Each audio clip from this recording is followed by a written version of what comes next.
El título de este video se refiere a un concepto al que se acude mucho en el mundo de la ciencia. Galileo lo introdujo a principios del siglo XVII cuando decía, comillas, la filosofía está escrita en ese gran libro del universo que está continuamente abierto ante nosotros para que lo observemos, pero el libro no puede comprenderse sin que antes aprendamos el lenguaje y alfabeto en que está compuesto. Está escrito en el lenguaje de las matemáticas, sin las cuales es humanamente imposible entender una sola de sus palabras. Sin este lenguaje navegamos en un oscuro laberinto, cierra comillas. Yo creo que Galileo, al hablar de nosotros, se refería a él y a sus colegas científicos, pero lo que yo creo no resulta importante. A lo mejor alguien más llega a la misma conclusión al terminar de ver este video. Total, las matemáticas son el lenguaje de la ciencia, lo dijo Galileo, y lo han repetido hasta la saciedad los más grandes científicos de nuestros tiempos. De modo que seguramente debe ser cierto. Mejor dicho, por supuesto que es cierto. Basta con mirar las publicaciones originales de Newton, Einstein, Planck, Feynman, etc., para estrellarse contra un montón de ecuaciones llenas de símbolos complejos y objetos matemáticos avanzados.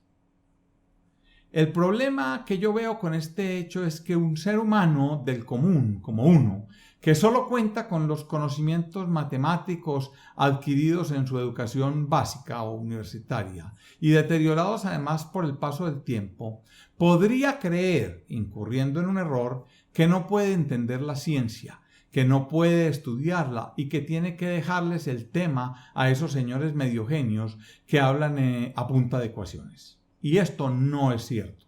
Es posible que uno no pueda hacer un par para discutir con los investigadores del CERN, pero sí puede entender sus investigaciones y sus resultados, aunque la descripción original esté hecha en lenguaje matemático. Voy a intentar explicar hoy la forma como las matemáticas y la ciencia se encuentran, aclarando por supuesto que se trata solo de mi punto de vista, de mi forma de ver el tema y por lo tanto no pretendo crear dogmas de fe tallados en piedra. La idea que quiero explicar es más o menos esta. Yo pienso que el científico necesita de las matemáticas para elaborar modelos de la naturaleza que le permitan estudiarla y hacer predicciones, porque sus órganos de los sentidos y su programación cerebral no son suficientes para emprender solos esta tarea. Ya veremos. Hace poco volví a ver un video de un conversatorio entre Richard Dawkins y Neil deGrasse Tyson titulado La poesía de la ciencia, que fue presentado por la Fundación Richard Dawkins para la Razón y la Ciencia en septiembre del 2010 en la Universidad de Howard en Washington. Dejo el link abajo. Aunque el conversatorio es largo, vale cada minuto invertido en verlo. Les cuento esto para recomendar el conversatorio entre dos importantes científicos y además porque algunos de los conceptos allí expuestos me han servido para soportar la idea que dije arriba. Empecemos entonces por entender lo limitados que son nuestros órganos de los sentidos. Los órganos de los sentidos del ser humano son muy deficientes. Lo que podemos captar o ver, si se quiere, con nuestros órganos sensitivos es una pequeña parte de lo que hay para captar o para ver, si se quiere. Esto es particularmente cierto cuando nos referimos al sentido de la vista, que solo puede captar una banda muy estrecha del espectro electromagnético. Podemos ver los colores del arco iris, que son una banda muy pequeña de lo que hay para ver, cuando la comparamos con la vasta extensión del espectro electromagnético. Esto simboliza lo limitada que es nuestra comprensión del universo. Después de todo, somos solo unos mamíferos que hemos evolucionado para entender las interacciones con objetos de tamaño medio que se mueven más bien lento. La selección natural no preparó a nuestros cerebros para entender lo que es muy pequeño, lo que pertenece al terreno de la mecánica cuántica, o lo muy veloz que se trata en la teoría de la relatividad. La cosa es que los seres humanos tendemos a pensar que nuestros sentidos son muy poderosos simplemente porque no tenemos más y nos gusta tener pensamientos agradables y positivos sobre nosotros mismos. No nos fijamos, por ejemplo, que cuando queremos oler algo bien traemos un perro para que lo haga porque los perros tienen mejor sentido del olfato que nosotros. Siguiendo con esta idea, encontramos que en la naturaleza hay ejemplos de seres vivos con mejor sentido de la vista y animales que incluso pueden ver una banda más amplia o diferente por lo menos del espectro electromagnético. A los humanos nos resulta entonces difícil comprender que más allá del rojo hay algo que se llama infrarrojo y más allá están las microondas y las ondas de radio. Si vamos hacia el otro lado, también nos resulta fantástico saber que más allá del violeta está el ultravioleta, los rayos X y los rayos gamma. Mejor dicho, la porción visible del espectro electromagnético es una tajadita delgaditica de dicho espectro y sucede que el universo no solo se expresa a través de dicho segmento, como la humanidad creyó durante mucho tiempo, porque eso era lo que sus órganos de los sentidos le informaban. Si miramos el tema de los primeros telescopios, podemos entender que lograron extender el poder de nuestros ojos, pero no el rango de longitudes de onda que podíamos ver. La ciencia tiene ahora métodos y herramientas que nos permiten superar las limitaciones de los órganos de los sentidos. A finales del siglo XIX y comienzos del XX, nos dimos cuenta de las limitaciones que tenían nuestros sentidos. Fue entonces cuando empezamos a desarrollar herramientas que nos permitieran ver, captar las ondas de radio, las microondas, etc. Fue solo entonces cuando pudimos enterarnos de cosas como los agujeros negros, las violentas fuerzas que actúan en el centro de las galaxias, descubiertas por los radiotelescopios, etc. La ciencia ha desarrollado también increíbles herramientas que nos permiten crear y detectar partículas subatómicas invisibles para el ojo humano. Se trata de los colisionadores de partículas, conocidos por ser al mismo tiempo telescopio y microscopio de la realidad. Un ejemplo es el Gran Colisionador de Hadrones del CERN. Este aparato nos ha permitido recrear y estudiar las condiciones exactas que existieron una billonésima de segundo después del Big Bang. Esta tecnología nos brindó los datos que comprobaron la existencia del bosón de Higgs y se encuentra adquiriendo datos con la idea de entender fenómenos aún inexplicables como la materia oscura, la energía oscura, las dimensiones extra, etc. En resumen, somos prácticamente ciegos. Esto puede resultar un poquito humillante, pero nos permite entender que las herramientas y métodos que usa la ciencia pretenden no solo aumentar el poder de los órganos de los sentidos en el campo de acción que los humanos comprendemos, sino que quieren, y de hecho lo hacen, llevarnos a lugares donde nunca hemos estado y que pueden resultar difíciles o incluso imposibles de comprender. Pero la cosa va más allá. La ciencia tiene herramientas que detectan cosas que ni siquiera son extensiones de nuestros sentidos. Por ejemplo, uno no tiene ni idea de cómo luce el campo magnético alrededor de su cuerpo. No tiene ni idea si está siendo bañado por radiación ionizante porque no tiene órganos sensoriales que puedan detectar estos fenómenos. Para verlo de otro modo, las herramientas del científico, en especial las del astrofísico, no solo hacen más potentes nuestros órganos de los sentidos, sino que agregan órganos de los sentidos nuevos, artificiales, tecnológicos, pero nuevos, que nos ayudan a descifrar el universo. Y hay que ver que nos han aportado información. Entendemos entonces que el cerebro humano evolucionó para comprender cosas mundanas, detectables con sus limitados órganos de los sentidos.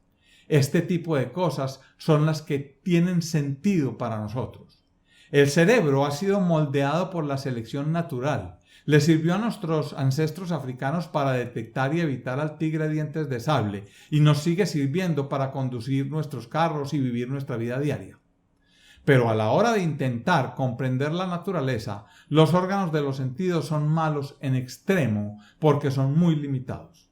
Dicho de otro modo, repito que el cerebro humano evolucionó para entender las interacciones con objetos de tamaño medio que se mueven a velocidades medias. Por lo tanto, su cerebro y el mío no pueden imaginar siquiera cómo funciona el mundo de lo muy pequeñito ni las cosas que se mueven a velocidades cercanas a la de la luz. Es acá donde viene el asunto del lenguaje de la ciencia, las matemáticas, como herramienta para describir y manipular la realidad obteniendo conocimiento nuevo. Ya entendimos que ahora estamos en capacidad de ver o captar una porción mucho más amplia del universo. Podemos detectar todo el espectro electromagnético. Podemos detectar partículas subatómicas. Podemos recrear el Big Bang. Podemos detectar ondas gravitacionales, fotografiar agujeros negros, etc. Tenemos entonces la forma de llenarnos de datos obtenidos con los métodos y herramientas de la ciencia. ¿Y cómo hacemos para manejar esos datos? Allí es donde entran las matemáticas.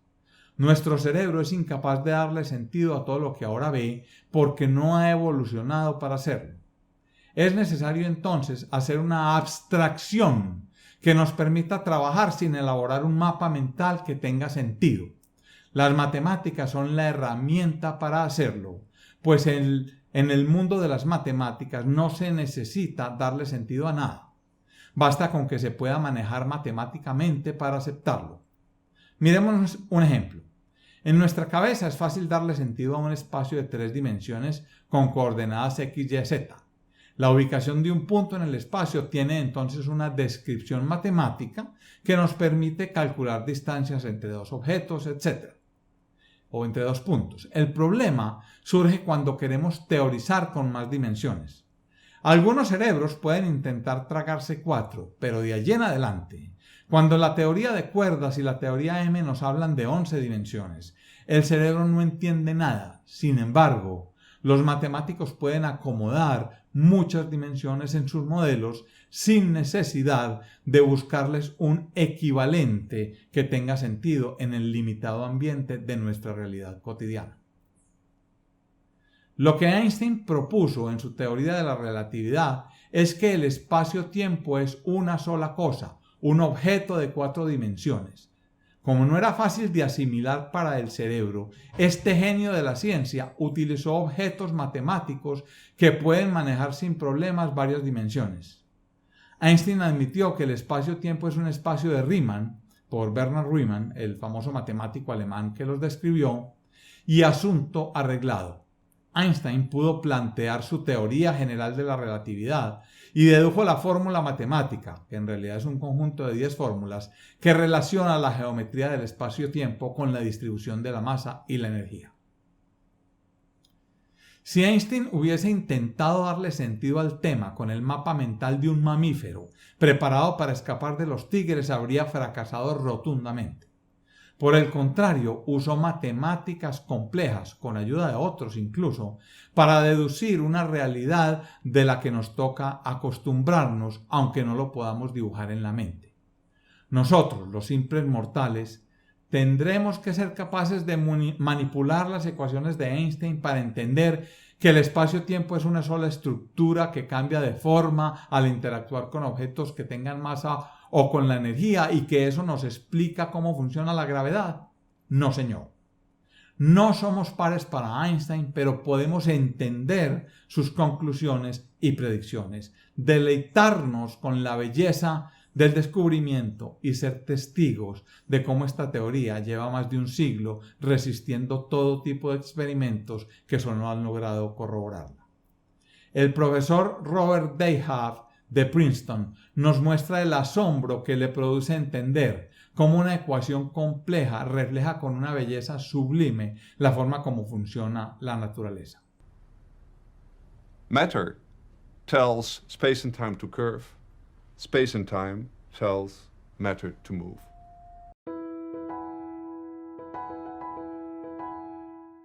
Las matemáticas, esa ciencia deductiva que estudia las propiedades de los entes abstractos, como números, figuras geométricas o símbolos, y sus relaciones no fueron descubiertas o encontradas debajo de una piedra.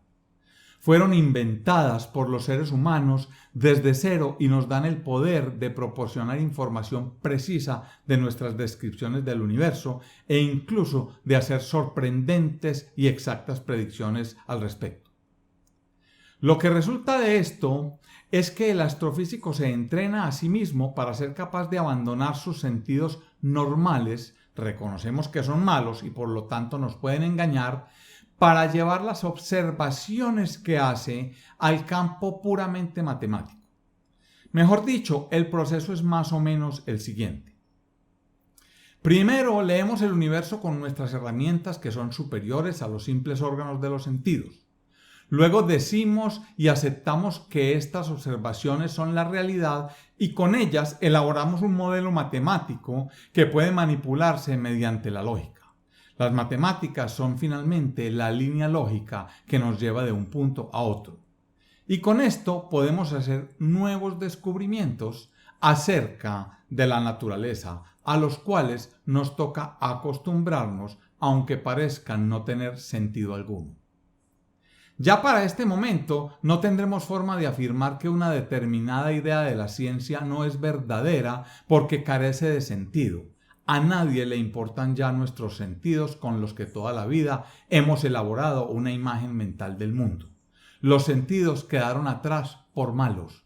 Estos sentidos permitieron otrora que el cerebro hiciera un mapa mental del mundo, pero nuestros nuevos sentidos y los modelos matemáticos que de ellos se derivan ensamblan un nuevo libro de reglas de la forma como funciona la naturaleza, y punto.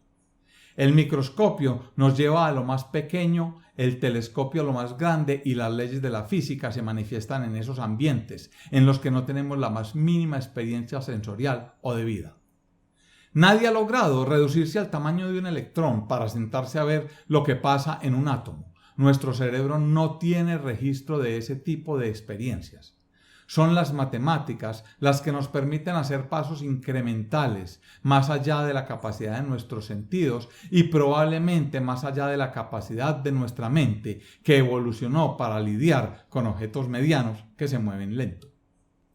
Cuando el científico se acostumbra a usar las matemáticas para modelar lo que observa en la naturaleza, el pensamiento matemático se vuelve intuitivo, del mismo modo que un cardiólogo intervencionista como yo se acostumbra a navegar con precisión y destreza por las muy delgadas arterias coronarias utilizando una imagen bidimensional de rayos X que resulta ser una representación artificial de la realidad. El cardiólogo no está mirando directamente a las arterias con sus órganos de los sentidos, pero se acostumbra a trabajar con un nuevo mapa mental simplemente porque éste le permite realizar con precisión la tarea que debe hacer. Eso es todo. Todos están tranquilos. Algo muy similar hace el físico. Lee la naturaleza con herramientas más poderosas que sus sentidos, elabora un modelo matemático con lo que observa y luego manipula el modelo matemático con una lógica que le permite aprender cosas nuevas e incluso hacer predicciones. Y acepta estas predicciones tengan o no sentido. Ya se encargarán después los investigadores de campo de poner a prueba las predicciones obtenidas. Y son muchos los que han puesto a prueba las predicciones de la relatividad de Einstein. Van más de 100 años y la teoría sigue tan campante. Un solo experimento que tuviera un hallazgo negativo bastaría para echar por tierra la relatividad, pero no ha sucedido. Tampoco con la teoría de la evolución. Por eso, para muchos pensadores, ambas teorías deberían dejar de serlo para considerarse simplemente hechos. Fue basado en todo esto que el famoso físico y premio Nobel húngaro Eugene Wigner publicó un artículo en 1960 cuyo título era La irrazonable eficacia de las matemáticas en las ciencias naturales. El autor se refería a que los conceptos matemáticos tienen aplicabilidad más allá del contexto en que son originalmente desarrollados.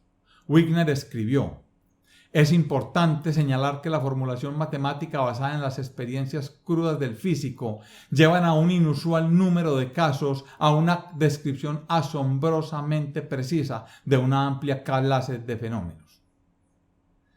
La mecánica cuántica nos puede dar un ejemplo increíble de lo que acabamos de escuchar, porque sus predicciones carecen de sentido si las miramos con el mapa mental de un cerebro programado para detectar y evitar al tigre de dientes de sable o para evitar que nuestro carro colisione con el que está enfrente.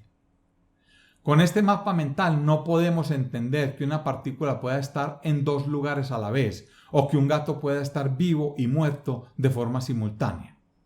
Lo que toca hacer es acostumbrarnos al mapa mental probabilístico de la mecánica cuántica y renunciar a entenderla, entre comillas, o mejor dicho, renunciar a darle sentido, simplemente porque eso es imposible con nuestros cerebros. Aceptamos que la mecánica cuántica nos enseña porque sus predicciones, deducidas manipulando modelos matemáticos, han demostrado en la práctica ser de una exactitud de muchos decimales. Y listo. Como consecuencia de dichas predicciones, tenemos entonces reloj atómico, criptografía indescifrable, computadores cuánticos superpoderosos, microscopios de tunelamiento que nos muestran imágenes tridimensionales de los átomos, tenemos semiconductores, resonancia nuclear magnética, etc. Dicho de otro modo, la mecánica cuántica es cierta porque funciona y toca acostumbrarse a sus conceptos, aunque puedan carecer de sentido. No importa. Los sentidos pasaron de moda. Ahora adquirimos datos con nuevas herramientas y los procesamos con las matemáticas. Podemos ahora entender en qué consiste esa profesión que llamamos físico teórico, como Einstein o Hawking. Este personaje ni siquiera se toma la molestia de adquirir los datos de la naturaleza.